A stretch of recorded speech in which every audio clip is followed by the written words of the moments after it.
Sponsored by ACCA. Think ahead.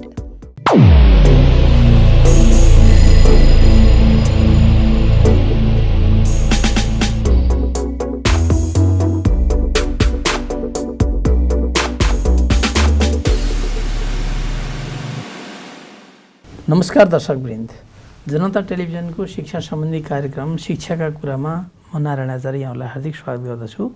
दर्शकवृन्द, निषेधाज्ञा अलि खुकुलो भएको छ। अब धेरै अफिसहरू सञ्चालनमा आएका छन्, यातायात पनि क्रमशः खुल्ने क्रम जारी छ। तर शिक्षा क्षेत्र पुरानै अवस्थाबाट गुज्रिरहेको छ। झन्डै 5 लाखभन्दा बढी विद्यार्थीहरूले कक्षा 10 को परीक्षा विधिवत रूपमा सक्दैछन् र उनीहरूले अब कक्षा 11 र 12 कहाँ पढ्ने, के पढ्ने भन्ने एउटा अन्योलतामा सम्पूर्ण विद्यार्थीहरू र अभिभावकहरू रहेको अवस्था छ। यसै परिप्रेक्ष्यलाई मध्यनजर राखेर विद्यार्थीहरूले कलेजहरू घुम्ने, हेर्ने, त्यहाँको ल्याब, लाइब्रेरी प्रत्यक्ष रूपमा हेर्ने अवस्थाबाट उनीहरू अगाडि बढ्न सकेका छैनन्।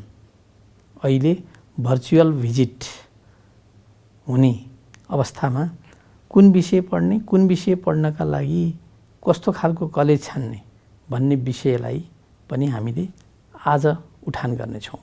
आज हामीले यिनै विद्यार्थी र अभिभावकहरूलाई सहज होस् भन्ने हेतुले Kathmandu model secondary school Bagbazar, जुन केएमसी को नामबाट अत्यन्त प्रख्यात छ विद्यार्थी र अभिभावकहरू बिचमा, त्यहाँका प्राचार्य प्रिन्सिपल सर डाक्टर नगेन्द्र अर्यालज्यूलाई आमन्त्रण गरेका छौँ। Doctor Nagendra Aryal university of नेभादाबाट फिजिक्समा विद्यावारिधि गरेको व्यक्तित्व हुनुहुन्छ। आफै पनि विज्ञान संकायसँग सम्बन्धित व्यक्ति हुनुभएको भएर विद्यार्थीहरूले विज्ञान पढ्दा के हुन्छ भन्ने कुराका विषयमा अलि बढी जानकारी हासिल गर्न सक्नेछन्। म डाक्टर साहबलाई शिक्षाका कुरा कार्यक्रममा हार्दिक स्वागत गर्न चाहन्छु। धेरै धेरै स्वागत छ। हस्, धन्यवाद। आराम हुनुहुन्छ? ठिक छ। अब त्यति ठुलो कलेज सञ्चालन गरिराख्नु भएको छ। हजुर। स्वाभाविक रूपले यहाँ व्यस्त हुनुहुन्छ। हजुर। अनि अहिले यहाँको दिनचर्या कसरी बितिरहेछ? हजुरले भने जस्तै गरी विद्यार्थीहरू, अभिभावकहरू, शिक्षक, कर्मचारीहरूकै बिचमा म व्यस्त छु। तपाईँले भने जस्तै नेपालको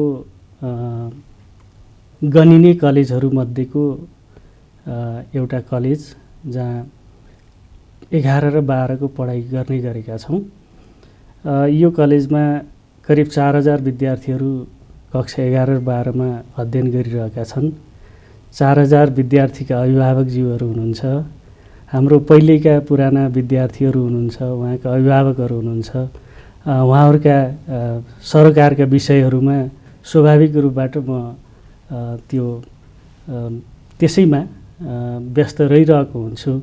प्लस अहिले अब एसईको रिजल्टको पर्खाइमा, औपचारिक रिजल्टको पर्खाइमा हरेक विद्यालयका विद्यार्थीहरू छन् र अब छिटै त्यसको नतिजा प्रकाशन हुन्छ भन्ने आधारमा अभिभावकज्यूहरू, विद्यार्थीहरू कलेजको बारेमा केही जानकारी लिनको लागि अब अहिले भिजिट गर्ने स्थिति छैन।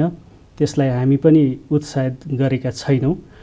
भर्चुअली फोन गरेर हुन्छ अथवा मेसेजबाट हुन्छ, उहाँहरूले हामीसँग सम्पर्क गरिराख्नु भएको छ। मेरो अहिले 8-10 दिनको समय चाहिँ विशेष गरी फोन उठाउने, फोनबाट जानकारीहरू दिने। भलै त्यहाँ हाम्रो ठुलो संयन्त्र छ यसको लागि, तर पनि प्रिन्सिपलसँगै एकचोटि कुरा गरौँ न त, उहाँबाटै बुझौँ भन्ने त्यो स्वाभाविक हुँदो रहेछ। मेरो धेरै चाहिँ फोनबाटै अनि मेसेजबाट, इमेलबाट त्यो रिप्लाई गर्दा नै बितिरहेको छ। सँगसँगै त्यो देखिने कुरा भयो भित्र अब यो परिस्थितिमा नयाँ कक्षा 11 को भर्नाको तयारी कसरी गर्ने, त्यसलाई कसरी व्यवस्थित गर्ने र आगामी शैक्षिक वर्षको निम्ति नयाँ योजनाहरू के ल्याउन सकिन्छ, कसरी केही बिस्तारै परिवर्तन गर्न सकिन्छ, त्यसमा पनि हामी त्यो कार्ययोजना बनाउनतिर पनि व्यस्त भइरहेका छौँ। अब यो इन्ट्रान्स मार्फत हामीहरूले विद्यार्थी छनौट गरेर भर्ना सीमित सिटहरूमा भर्ना गर्नुपर्ने भएको हुनाले आवेदन दिनेहरूको अत्यन्तै चाप हुन्छ। 10,000 विद्यार्थीहरूले केएमसीमा पढ्नको निम्ति त्यो फर्म भरिरहेका हुन्छन्। त्यसलाई व्यवस्थित गरेर परीक्षा सञ्चालन गरेर रिजल्ट निकालेर अनि फर्मल्ली भर्नाको प्रक्रिया सुरु गरेर त्यसलाई सकाउनलाई हामीलाई अलिकता च्यालेन्जिङ पनि हुन्छ। यो जस्तो कोभिडको कारणले सर्वाधिक असर परेको क्षेत्रमध्ये हजुर शिक्षा क्षेत्र पनि पर्छ। अब यहाँले अघि भन्नुभयो झन्डै 4,000 विद्यार्थीलाई यहाँहरूले अध्यापन गराउनुहुन्छ। हजुर भने अब त्यति धेरै विद्यार्थीहरूलाई यो कोभिडको यति ठुलो चाहिने सनसनीपूर्ण अवस्थामा यहाँहरूले कसरी चाहिँ कक्षाहरू व्यवस्थित गर्नुभयो? यो अत्यन्तै सान्दर्भिक र महत्त्वपूर्ण प्रश्न गर्नुभयो। यो कोभिडले हामीलाई असाध्यै अप्ठ्यारो पनि पारिरहेको छ। यसले असर नगरेको क्षेत्र कुनै पनि छैन। व्यक्ति घर परिवार समाज हरेक क्षेत्रहरूलाई यसले असर गरेकै छ। त्यसबाट शैक्षिक क्षेत्र त्यो अलग रहनै सकेन। यो अलिकता मासमा क्रियाकलापहरू गर्नुपर्ने भएको हुनाले र सानो बच्चादेखि लिएर एउटा निश्चित उमेर समूहका देशको ठुलो जनसङ्ख्या चाहिँ यसमा इन्भल्भ हुने भएको हुनाले अरू क्षेत्रहरूभन्दा यसलाई अझ बढी त्यो सावधानीपूर्वक अगाडि बढाउनु पर्ने हुन्छ। त्यो रह्यो। सावधानी नअपनाइकन पनि भएन, फेरि यत्तिकै कामलाई रोकेर पनि भएन। किनकि शैक्षिक क्रियाकलापहरू यदि महामारीको कारण अथवा त्यो बहानामा रोकियो भने समाज अगाडि बढ्नै सक्दैन। मैले पोहोर साल पहिलोपटक हामी सबैले चैत्र 11 गतेपछि त्यो लकडाउनको पहिलो अनुभव गऱ्यौँ। एक हप्ता जस्तो त हामीहरूलाई अनौठो लाग्यो, रमाइलो पनि लाग्यो। तर हाम्रो जिम्मेवारी के थियो त भन्दा हामीसँग जोडिएका विद्यार्थीहरूको भविष्य थियो। त्यसैले हामी चैत 16 गतेबाट अब हामी वैकल्पिक रूपबाट केही जान सकिन्छ कि त्यसमा लागौँ भनेर हाम्रो जुन व्यवस्थापनलाई एकदम राम्रो कुशलतापूर्वक निर्वाह गरिराख्नु भएको छ हाम्रो विद्यालयको प्रबन्ध निर्देशकले। हामी राज्यको मुख ताक्ने होइन, हामी आफै राज्य हो। अप्ठ्यारो बेला सबै राज्यका अङ्ग भएर काम गर्नुपर्छ। अब विद्यार्थीहरूलाई यसरी रोकेर हुँदैन। कम्तीमा केही भएन भने हाम्रा विद्यार्थीहरू घर बाहिर ननिस्कुन्, कोरोनाको महामारीको एउटा सम्भाग नबनुन्। कम्तीमा त्यसको मिनिमम त्यो उद्देश्य राखेर अब हामी छलफल गरौँ भन्नुभयो। हामीले एक हप्ताको बिचमा यो अनलाइन मार्फत क्लास सञ्चालन गर्ने त्यो तयारी गऱ्यौँ र सम्भवतः नेपालको 4,000 विद्यार्थीलाई दिनमा करिब 500वटा कक्षाहरू सञ्चालन गर्ने गरी त्यस्तो म्यानेज गरेर अनलाइन मार्फत कक्षा सञ्चालन गर्न हामी सफल भयौँ। त्यो एक खालको हाम्रो धृष्टता पनि थियो। सानो सङ्ख्या भएको भए त्यो ठुलो कुरो पनि थिएन होला। तर नेपालको यस्तो परिस्थितिमा त्यो काम चाहिँ हामीले निरन्तर रूपमा सञ्चालन गऱ्यौँ। त्यसले गर्दा यो पनि सम्भव रहेछ है, नेपालमै पनि यो कुरा सम्भव रहेछ, अनलाइन शिक्षा व्यवस्थित गरेर जान सकिन्छ भन्ने कुराको पहल कदमी लिनेहरूमा हामी केएमसी +2 बागबजार यहाँनिर चाहिँ के भन्दा जस्तो हाम्रा शिक्षकहरू, हाम्रा प्राध्यापकहरू अनि विद्यार्थी स्वयं पनि यो भर्चुअल क्लासेसहरूमा त्यति बढी युज टु नभएको अवस्था। हजुर। अनि त्यसका बावजुद चाहिँ यहाँहरूले जुन सञ्चालन गरेका कक्षाहरू हुन्, हजुर, अब यहाँ पाठ्यक्रम हाम्रो सामान्य अवस्थामा तयार भएको अवस्था थियो। हजुर। खालि अब एउटा टिचिङ लर्निङलाई हामीले भर्चुअल्ली कन्टिन्युएसन दियौँ। अब मूल्याङ्कनको पाटो पनि फेरि पुरानै अवस्थामा छ। अब यो भर्चुअल क्लासेसहरूको चाहिँ कतिको प्रभावकारिता यहाँ देख्नुभयो? यो प्रभावकारिताको कुरा गत वर्ष हामीलाई हाम्रो विषयमा कोर्सहरू फिजिकल्ली नै क्लासहरूमा सम्पन्न गरिएको थियो। रिभिजन क्लासहरू भएको हुनाले गत वर्षको लकडाउनमा गरिएका क्रियाकलापहरू हामीले सिक्दै पनि जाने र विद्यार्थीहरूलाई सहयोग पनि गर्ने, उनीहरूको परीक्षाको तयारीको निम्ति अथवा अरू फर्दर नलेजहरू सेयर गर्नको लागि त्यो किसिमले प्रभावकारी भयो। तर त्यहाँको गुह्य कुरो के थियो भन्दा हामीले त्यो इम्प्लिमेन्ट गर्दै जाँदाखेरि हामी पनि सिकिरहेको थियौँ।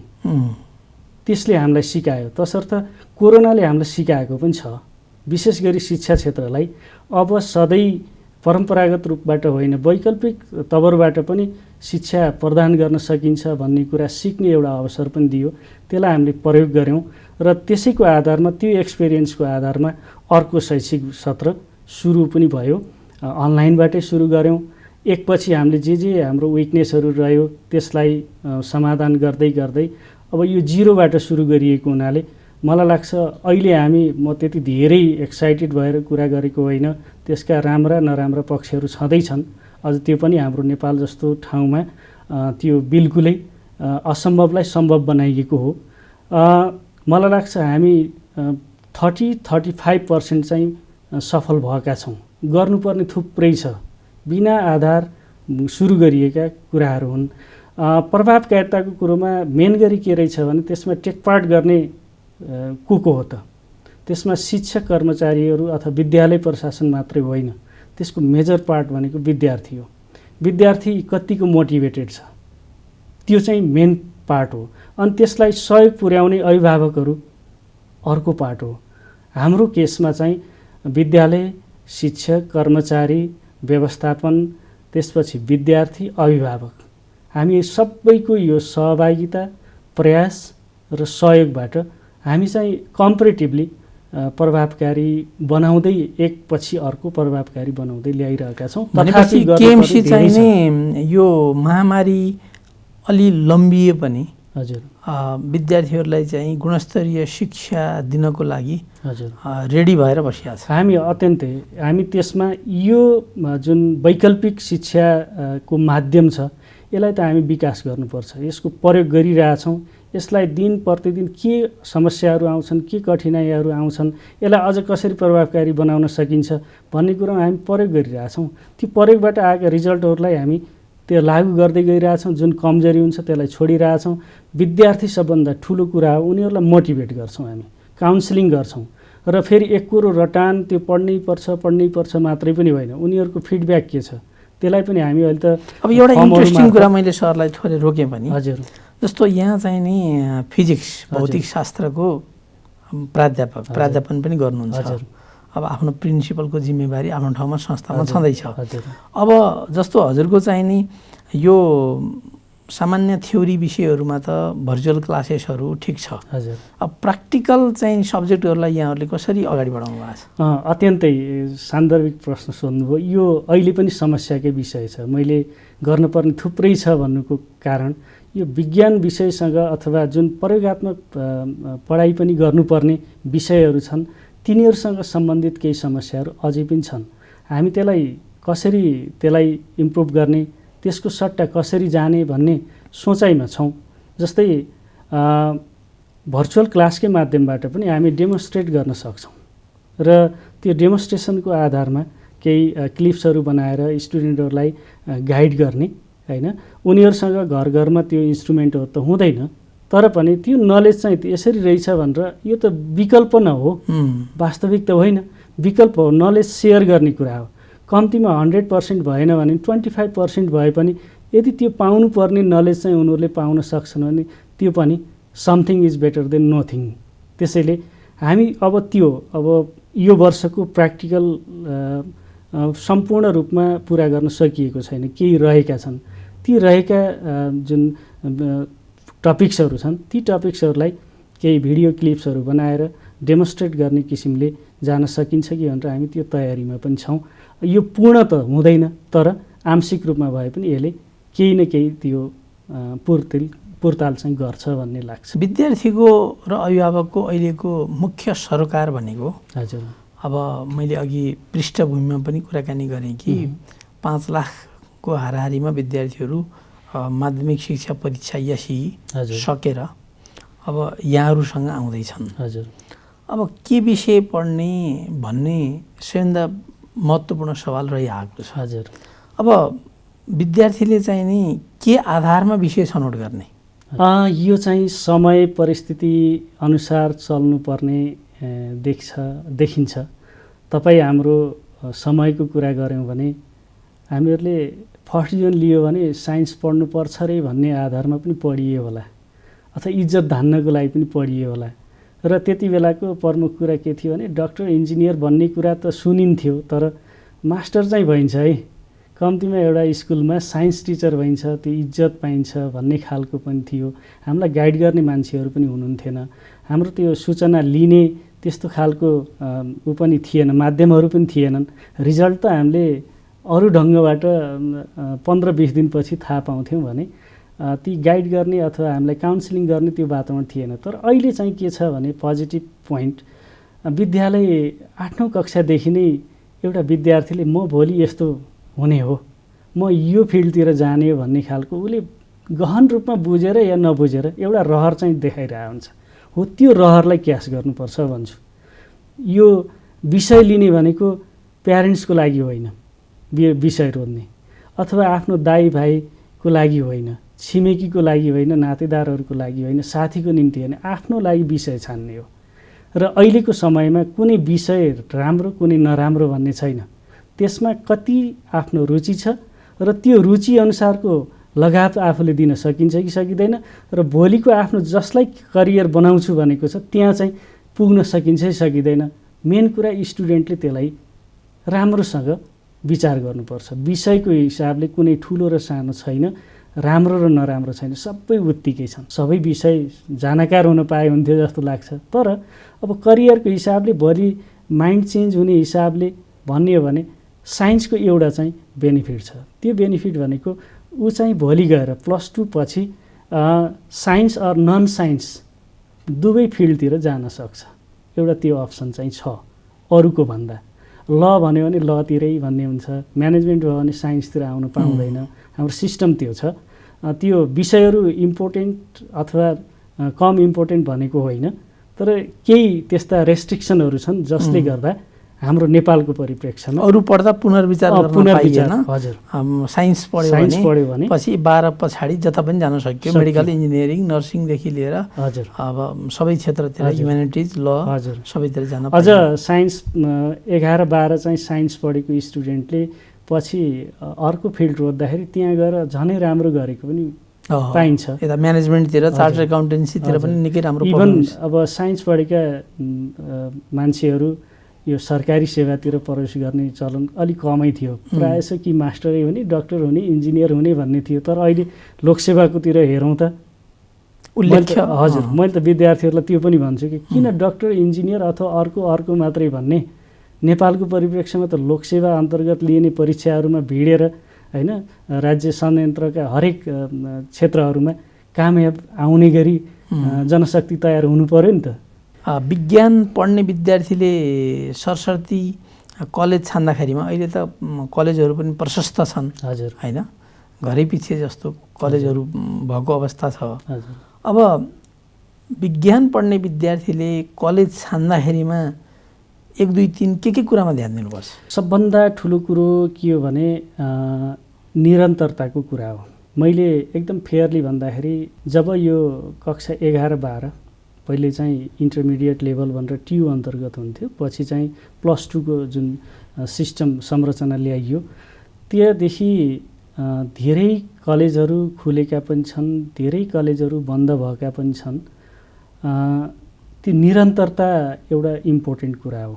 त्यसैले जसले निरन्तर रूपमा यही क्षेत्रमा लागिरहेको छ, यही पठन पाठन दिन प्रतिदिन सुधार्दै आफ्नो यात्रा तय गरेका संस्थाहरू छन्, पहिलो त्यो हेर्नुपर्छ। त्यो त्यत्तिकै निरन्तर भएको होइन, त्यहाँ केही छ भएरै निरन्तर भएको हो। एउटा त्यो हो। दोस्रो कुरा, सबभन्दा विद्यालय राम्रो छ कि छैन भन्ने कुराको बाहिर प्रचार गर्ने भनेको विद्यार्थी नै हुन्। त्यहाँबाट कस्तो प्रोडक्ट निस्किएको छ, अनि त्यहाँ पढेको स्टुडेन्टले के भन्छ त आफ्नो कलेजलाई, त्यहाँ के छ राम्रो पार्ट के नराम्रो पार्ट छ भन्ने कुरो एकदमै भोगेको विद्यार्थीले हुन्छ। विद्यार्थीलाई सोधेरै थाहा हुन्छ। मानौँ केएमसीको बारेमा बुझ्नु पर्यो भने केएमसीमै पढेको कोही दाइ दिदीहरू छ, चिनी पास आउट स्टुडेन्ट छ भने उसलाई सोध्यो भने केएमसीको बारेमा थाहा हुन्छ। र हाम्रोमा प्राय जो विद्यार्थी पढ्यो उसैले रिफर गरेर आएको विद्यार्थीहरू धेरै हुन्छ।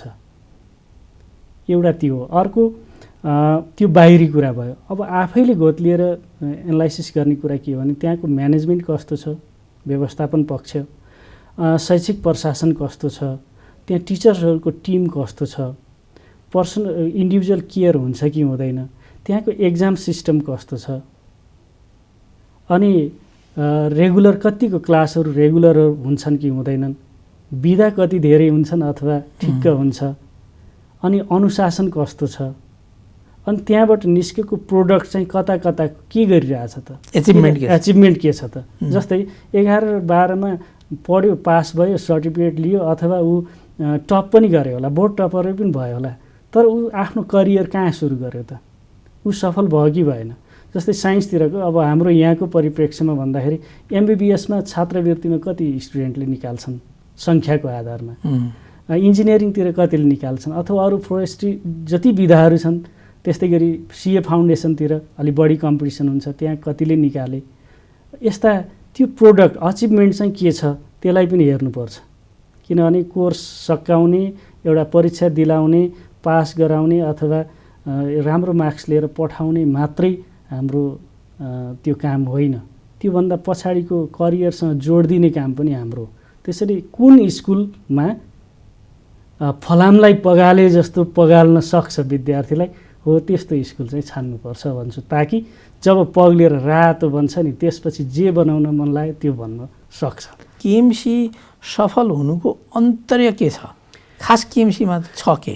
पहिलो कुरा विद्यार्थी नै हो। जबसम्म विद्यार्थी विद्यालयले भनेअनुसार चल्दिन्छ, मोटिभेट हुन्छ, अनि बल्ल यो कुराहरू सफल हुने हुन्।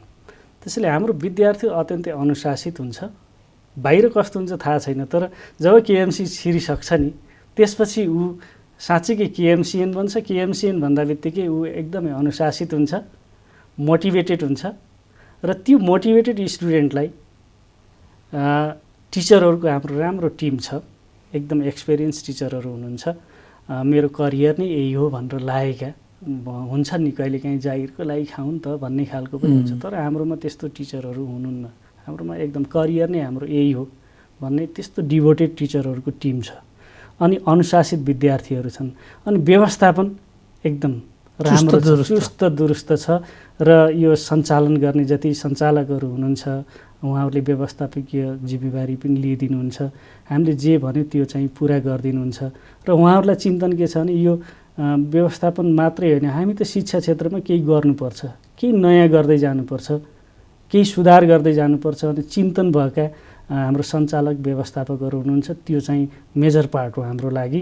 अनि हाम्रो एक्जाम सिस्टम चाहिँ अरूको भन्दा अलिक फरक छ। हामीले इन्टरनल एक्जामलाई स्कलरसिपसँग जोडेका छौँ। हाम्रो सुरुमै भर्ना हुँदाखेरि फलानुले यति स्कलरसिप पायो 2 वर्षकै लागि भन्ने चाहिँ छैन। केही कोटाहरू त्यस्तो जुन नियम त हुने हुन् त्यो चाहिँ छ, समावेशिताको आधारमा दिनुपर्ने, गरिब तथा जेनदारको लागि दिनुपर्ने ती कोटाहरू त छँदैछन्। त्यो बाहेक जुन अरू केएमसीले दिने आफ्नो स्कलरसिप छ त्यो चाहिँ स्टुडेन्टले पुरस्कारको रूपमा पाउँछ, मेरिट बेसिसमा। उसले फर्स्ट टर्म एक्जाममा कस्तो मार्क्स ल्यायो त्यसको आधारमा हामी तोकिदिएका छौँ। उसले 3 महिनाको लागि त्यो स्कलरसिप पाउँछ, अनि अर्को 3 महिना फेरि अर्को सेकेन्ड टर्ममा त्यही खालको रिजल्ट ल्यायो भने कन्टिन्यू हुन्छ, होइन भने उसलाई त्यही खालको फिल हुन्छ। जे होस् त्यो लोभले होइन कि इन्करेज गर्ने। नेपालबाट मात्रै होइन कि विश्वभरिबाट खास गरी साइन्सका विद्यार्थी, त्यसमा पनि फिजिक्सका विद्यार्थीलाई अमेरिकाले छानी स्कलरसिप दिन्छ। हजुर, यहाँले युनिभर्सिटी अफ नेवादाबाट विद्यावारिधि गर्नुभयो, पिएचडी गर्नुभयो। हजुर, अनि अमेरिका नै पलायन हुने एउटा ट्रेन्ड छ नि त, ब्रेन ड्रेन एउटा ट्रेन्ड छ। हजुर, त्यसलाई चाहिँ सरले बेन्ड द ट्रेन्ड भनौँ न, हजुर, त्यसलाई बेन्ड गरेर नेपालमा आएर यी चाहिँ केटाकेटीसँग चाहिँ लडामाथि गरेर काउन्सिलिङ गरेर पढ भनेर, अनि कस्तो अनुभूति हुन्छ हौ सर? तपाईँले सही भन्नुभयो। अमेरिका पढ्न जानेहरू अथवा अरू बहानामा जानेहरू प्रायः उतै पलायन हुन्छन्, र एकदम रेयर केसहरू नेपाल फर्किने, आफ्नो उद्देश्य प्राप्तिपछि नेपाल फर्किने कुराहरू हुने गर्छन्।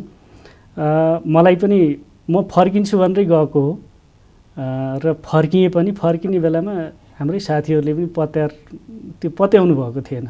जुन दिन फ्लाइट थियो त्यो दिन साँच्चै हो रहेछ भनेर बिदाई गर्न आउनुभएको थियो, तर त्यति बेला के देखिन्थ्यो स्वाभाविकै भन्दा बच्चाहरूको पढाइको कुरा चाहिँ अलि बढी चिन्तन थियो उहाँहरूको पनि, मलाई पनि त्यो कता कता थियो। तर मलाई के लाग्छ भने पढाइ भन्ने कुरो चाहिँ भूगोलसँग जोडिएको हुँदैन, मिहिनेत गर्नेले जहाँ पनि गर्न सकिन्छ भन्ने त्यो एउटा मलाई आत्मविश्वास थियो। र म फेरि यही फिल्डमा लाग्ने भएको हुनाले मैले सबैको छोराछोरीहरूलाई राम्रो गराउनु छ भने मेरो आफ्नो छोराछोरी पनि त त्यसैमा पर्छ, यो सँगसँगै हुन्छ, सकिन्छ भन्ने त्यो एउटा अलि ढुक्क भएर आएँ।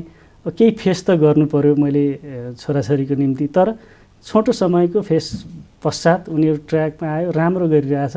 अब छोराछोरी अब MBBS अथवा इन्जिनियरिङ पढिरहेछन्।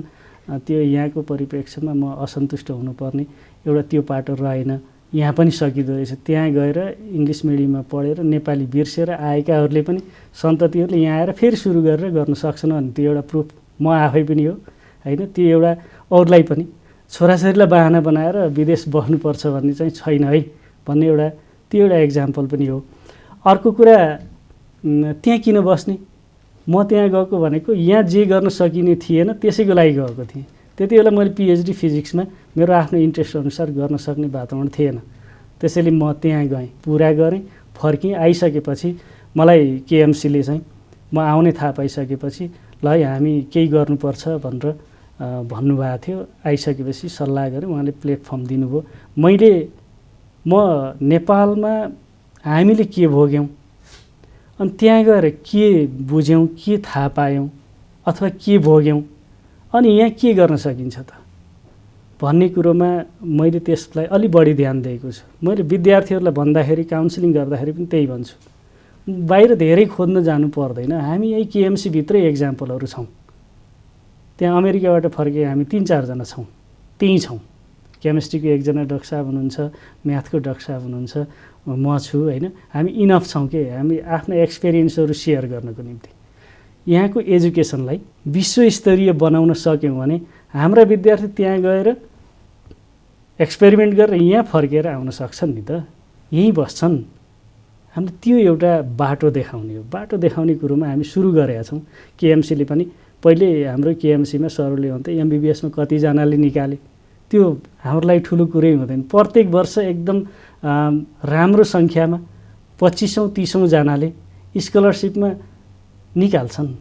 त्यो हाम्रो अचिभमेन्ट हो, रेगुलर अचिभमेन्ट हो। अब हामी कार्यक्रमको अन्तमा आएका छौँ। जाँदा जाँदै अब KMCको प्रिन्सिपलका कुराहरू अभिभावकले विद्यार्थीले सुन्न पाउनु पनि भएको छ। हजुर। अब यहाँको व्यक्तिगत तर्फबाट र संस्थाको तर्फबाट हजुर यो एसई सक्न लागेका विद्यार्थीलाई के सन्देश छ? यो बेला विद्यार्थी, मैले सुरुमा पनि भने, विषय रोज्ने र कलेज रोज्ने कुरोमा गर्ने विद्यार्थीले नै हो। त्यसलाई सहयोग पुर्याउने अभिभावक र विद्यालय हो, गाइड गर्ने, त्यो इन्भाइरोमेन्ट बनाइदिने। विषय रोज्ने कुरामा मैले विषय राम्रो नराम्रो होइन, आफ्नो रुचि र त्यसमा कतिसम्म गर्न सकिन्छ भन्ने कुरो आकलनसहित म भोलि यो करियरसँग जोडिनुपर्ने छ भन्ने आधारमा रोजिदिनु होला। कहिलेकाहीँ प्रेस्टिजियस बनाएर A+ लिएको छ त्यसैले साइन्स पढाउनुपर्छ अथवा म्यानेजमेन्ट पढायो भने अलिक कमजोर थियो होला त्यही भएर पढाएको भन्ने खालको, त्यस्तो आखिर हाम्रो सोसाइटी नै हो। त्यसलाई आँखा चिम्लिनु होला विद्यार्थीको इन्ट्रेस्ट अनुसार। अनि विद्यालय रोज्ने कुरोमा विद्यार्थीलाई भन्दा बरु आफूले हस्तक्षेप गर्नुहोस्, किनकि विद्यार्थीले के हुन्छ, साथीहरू कता जान्छन्, के जान्छन्, त्यो कुरालाई ध्यान दिन सक्छ। त्यो अस्वाभाविक होइन, त्यो उमेर अवस्था अनुसार उमेरजन्य कुराहरू पनि हुन्, त्यो लहैलहैमा लाग्ने कुरा पनि हुनसक्छ। त्यसमा चाहिँ अभिभावकले हस्तक्षेप गर्नुहोस्। विषय रोज्ने कुरोमा विद्यार्थी स्वयंले आफूले डिसाइड गर्न दिनुहोस्।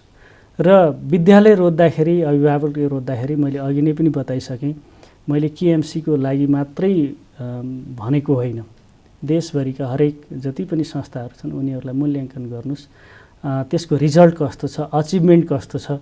अब मैले KMC राम्रो भन्नै पर्दैन, हाम्रो विद्यार्थीहरूले भन्छन्, हाम्रो अभिभावकहरूले भन्नुहुन्छ। हाम्रो भर्नाको बेलामा भर्ना क्लोज गरिसकेपछि थुप्रै हामीले धेरै सम्झाइ बुझाइ गर्नुपर्छ, रिक्वेस्ट गर्नुपर्छ। मैले त्यहाँ भर्ना गर्न पाइएन, एकजना यति गरिदिनु न भन्नुहुन्छ, तर हाम्रो लिमिटेसन छ। कारण के हो भन्दा अब KMCमा एउटा कम्पिटिटिभ इन्भाइरोमेन्ट छ, स्वाभाविक रूपमा देशभरिका राम्रा विद्यार्थीहरू बिच प्रतिस्पर्धा हुन्छ त्यसले पनि धेरै कुरा हेल्प गर्छ। एउटा कुरा यसको रेगुलर सन् 2000 देखि नै अहिले हामी 22औं ब्याचको लागि भर्नाको प्रक्रियामा तयारी गर्दैछौँ। यसको आफ्नै इतिहास पनि छ। यो ओह्रालो झरेको छैन, उकालो यात्रामै छ। अब उकालो कहाँसम्म जाने भन्ने कुराको त लिमिट हुँदैन। हामी कहाँसम्म हुन्छ त्यहाँ पुग्ने गरी प्रत्येक वर्ष नयाँ नयाँ केही न केही थप गर्दै गर्दै सुधार गर्दै गर्दै जुन हाम्रो लोगो नै के छ भने academic excellence through quality education भन्ने छ। हामी त्यो क्वालिटी एजुकेसनको निरन्तरतामा छौँ। हो त्यो निरन्तरता विद्यार्थीहरू, शिक्षकहरू, व्यवस्थापन पक्ष, अभिभावकहरू सबैको सहयोगले, सहभागिताले यो सम्भव भएको पनि हो। विद्यार्थीहरूलाई एकपटक केएमसीको इन्ट्रान्समा त्यो प्रतिस्पर्धा गर्न लगाउनुहोस्। भर्ना सीमित होला तर पनि प्रतिस्पर्धामा आफू कहाँ छु भन्ने विद्यार्थीले पनि पहिलोपटक थाहा पाउँछ देशभरिकै हिसाबबाट। त्यसपछि अब भर्नाको लागि हाम्रो लिमिटेड सिट छ। फर्स्ट कम फर्स्ट बेसिसमा भर्ना गर्नुपर्ने हुन्छ। आउनुहोस्। हामी चाहिँ कम्तीमा विद्यार्थी त्यहाँ आइसकेपछि मैले भनिहालेँ नि, हामी पगाल्छौँ। ऊ जे बन्न मन लाग्छ त्यो बन्ने गरी पगालिदिन्छौँ। हाम्रो काम त्यही नै हो। डोर्याउँछौँ, इन्डिभिजुअल काउन्सिलिङ गर्छौँ, इन्डिभिजुअल केयर गर्छौँ। उसको इन्ट्रेस्ट के हो, भोलि कुन लाइनमा ऊ इन्ट्रेस्टेड छ त्यही अनुसारको गाइड गर्छौँ, सजेस्ट गर्छौँ। कहिलेकाहीँ त्यसका लिमिटेसनहरू अथवा रेस्ट्रिक्सनहरू के छन् त्यो पनि हामीले जाने बुझेसम्म बताइदिन्छौँ। विद्यार्थीलाई त्यो रूपबाट डेभलप गराउँदै जान्छौँ। त्यही कारणले पनि हामी फरक छौँ र त्यसले हामीलाई त्यो अचिभमेन्ट पनि त्यही कारणले नै हो। अब एमबिबिएसको लागि अथवा उसको इन्जिनियरिङको लागि, सिए फाउन्डेसनको लागि हामीहरूले भित्रै त्यो इन्ट्रान्स प्रिपरेसन क्लासहरू पनि हामी लगाइदिरहेका हुन्छौँ निरन्तर रूपमा। त्यहीँ पनि हामी काउन्सिलिङ गर्छौँ, धेरै कुराहरू गर्छौँ र त्यही अनुसारको रिजल्ट पनि आएको छ। एमबिबिएसको इन्ट्रान्सको रिजल्ट आउँदा केएमसीको कतिजना भनेर सबैले पहिले केएमसी काउन्ट गर्छन्, अथवा अरू पनि छन् एक दुईवटा कलेजहरू छन्। फलानुको कतिले निकाले, फलानुको कतिले, त्यो हिसाब किताब हुन्छ। त्यो हिसाब किताबमा त केएमसीको कतिजना भन्ने आउँछ कि त्यो हाम्रो अचिभमेन्ट हो। इन्जिनियरिङमा पुल्चोकको कतिजनाले निकाले त केएमसीको भनेर काउन्टिङ हुन्छ। त्यो पनि हाम्रो उपलब्धि हो। किनभने केएमसीको कतिजना भन्ने जुन एउटा माहौल बनेको छ त्यो हाम्रो उपलब्धि हो। डाक्टर साहब, यहाँले जुन समय दिनुभयो, समय र संवादका लागि जनता टेलिभिजनको तर्फबाट, मेरो व्यक्तिगत तर्फबाट हार्दिक धन्यवाद ज्ञापन गर्न चाहन्छु। आफ्नो ख्याल राख्नुहोला। हजुर, मलाई पनि यो जनता टिभी च्यानल अन्तर्गत जुन शिक्षासँग रिलेटेड समय सान्दर्भिक विषयमा केही बोल्ने अवसर दिनुभयो, यसको लागि तपाईँ लगायत जनता टिभी परिवारलाई धन्यवाद दिन चाहन्छु। नमस्ते दर्शकवृन्द, हामीले भर्खरै कुरा गऱ्यौँ केएमसी बागबजारका प्राचार्य डाक्टर नगेन्द्र अर्याल सरसँग। शिक्षाका कुरा जनता टेलिभिजनमा हरेक शनिबार बेलुकी 7:25, शनिबार राति नै 10:25 र आइतबार दिउँसो 2:20मा यहाँहरूले प्रत्यक्ष हेर्न सक्नुहुन्छ। आगामी श्रृङ्खलामा अर्को विशेष शैक्षिक व्यक्तित्वका साथ हामी उपस्थित हुनेछौँ। त्यति बेलासम्मको लागि म कार्यक्रम प्रस्तोता नारायण आचार्य, हाम्रा सम्पूर्ण प्राविधिक साथीहरू र सिङ्गो टिमलाई बिदा दिनुहोस्। सबैले आफ्नो ख्याल राख्नुहोला। हस्त, नमस्कार।